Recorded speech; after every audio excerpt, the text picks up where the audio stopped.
여러분, 성공적인 공동체, 팀이나 조직이라고 할 수도 있겠죠? 이런 건 과연 어떻게 만들어질까요? 오늘 이 질문에 대한 답을 좀 의외의 곳에서부터 찾아보려고 합니다.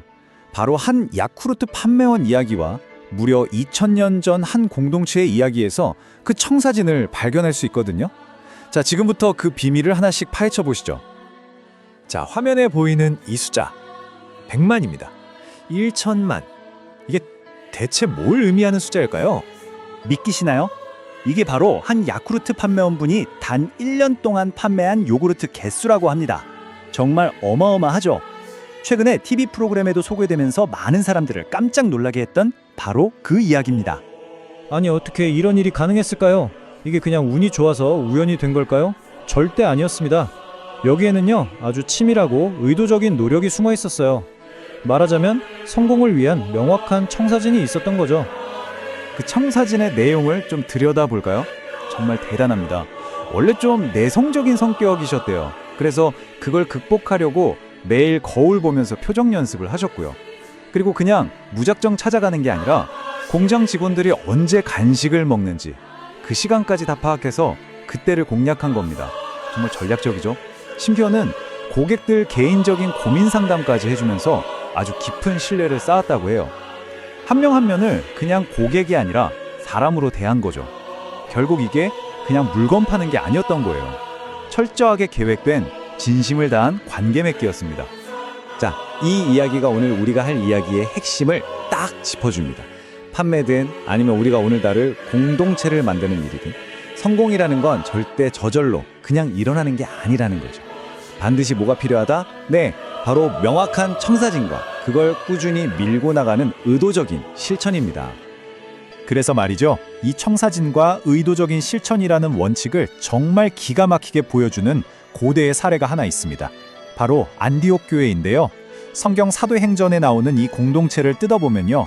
이게 정말 놀라울 정도로 현대적인 아주 건강한 조직의 모델이라는 걸 알 수 있습니다. 이 공동체가 왜 그렇게 특별했냐면요. 당시에는 대부분의 공동체가 같은 민족, 같은 피, 이런 혈연 중심으로 모였거든요. 그런데 여기는 달랐어요. 혈연이 아니라 우리에겐 공동의 사명이 있다는 이 생각 하나로 모인 어떻게 보면 최초의 글로벌 커뮤니티 중 하나였던 겁니다. 정말 시대를 앞서갔죠. 자, 그렇다면 이런 공동체의 그 엄청난 에너지, 그 활력은 도대체 어디서 나왔을까요? 그 비밀의 첫 번째 열쇠는 바로 리더십 구조에 있었습니다. 리더십 팀의 면면을 한번 보세요. 와, 정말 입이 떡 벌어집니다. 당시 사회에서는 진짜 상상도 할 수 없는 조합이에요. 보시면 최고 리더인 바나바가 있고요. 니게르, 그러니까 라틴어로 검다는 뜻의 별명을 가진 시몬, 아마 흑인이었겠죠. 그리고 아프리카 리비아 출신의 루기오도 있습니다. 거기에다가 헤로당이랑 같이 자란 귀족 마나엔, 심지어는 이 공동체를 없애려고 쫓아다녔던 박해자 사울까지. 이 멤버가 한 팀이라는 게 말이 되나요? 이건 절대 우연이 아닙니다. 이 공동체는 다양성 그 자체를 핵심 전력으로 삼았다는 걸 보여주는 아주 의도적인 구성인 거죠. 특히 저기 마나엔이라는 인물이 정말 흥미로운데요. 이 사람이 누구랑 같이 자랐냐면 그 악명 높은 헤로당이랑 어릴 때부터 같이 왕궁에서 자랐어요. 말하자면 절친이었던 거죠. 그런데 보세요.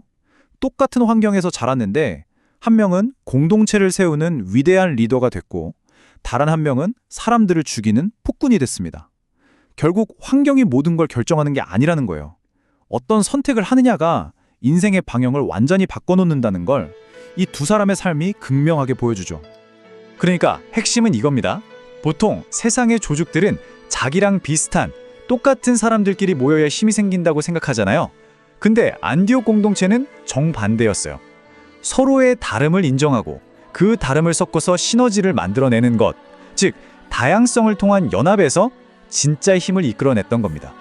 그야말로 혁신이었죠. 자, 이렇게 리더십부터 아주 혁신적이었는데 이게 다가 아닙니다.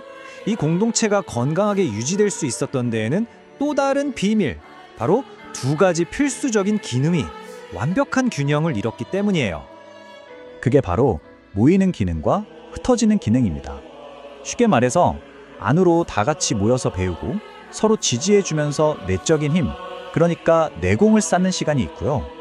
그렇게 쌓은 힘을 가지고 세상 밖으로 흩어져서 각자의 자리에서 선한 영향력을 만들어내는 거죠.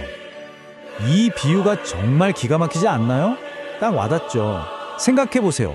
모이기만 하고 밖으로 나가지 않는 공동체는 결국 그 안에 갇혀서 고인물처럼 썩게 될 수밖에 없어요. 반대로 내실을 다지지도 않고 흩어지기만 하면요, 금방 에너지가 소진되고 약해져서 그냥 사라져버리겠죠. 결국 이 모임과 흩어짐, 이 두 날개로 균형을 잡고 날아야만 건강하게 생존하고 성장할 수 있다는 겁니다.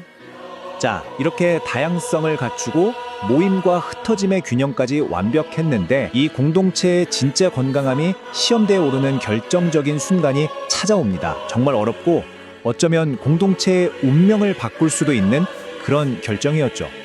여러분이라면 어떠시겠어요? 여러분이 속한 조직에서 가장 핵심적인, 정말 이 두 사람 없으면 안 된다 싶은 리더 2명을 다른 곳으로 보내라고 한다면요? 안디옥 교회가 바로 이런 딜레마에 빠진 겁니다.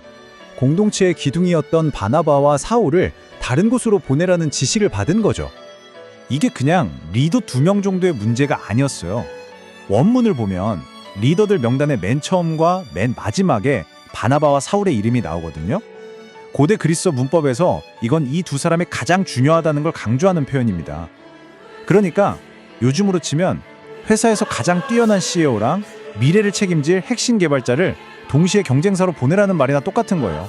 정말 말이 안 되는 상황이죠. 그런데 정말 놀라운 일이 벌어집니다. 그들의 대답은 망설임이 없었어요. 즉각적이었습니다. 그들은 2사람을 보냈습니다. 우리 공동체가 당장 편하고 안정적인 것보다 더 큰 사명을 따르는 게 중요하다는 걸 믿었던 거죠. 우리는 이걸 민첩한 순종이라고 부를 수 있을 것 같아요. 그러니까 우리 조직이 먼저 살고 보자는 생각, 이 현상 유지를 하려는 마음보다 더 큰 사명을 믿고 어려운 부름에도 신속하게 반응하는 능력, 바로 이게 건강한 공동체가 세상을 향해 뻗어나가는 핵심 엔진이었던 겁니다. 자, 오늘 이야기를 마무리하면서 마지막으로 이 질문을 한번 던져보고 싶습니다. 여러분, 한 공동체의 진짜 힘은 얼마나 대단한 인재를 우리 안에 붙잡아두고 있느냐로 측정될까요? 아니면 얼마나 위대한 인재를 키워서 세상 밖으로 내보내고 세상에 기여하지 하느냐로 측정될까요?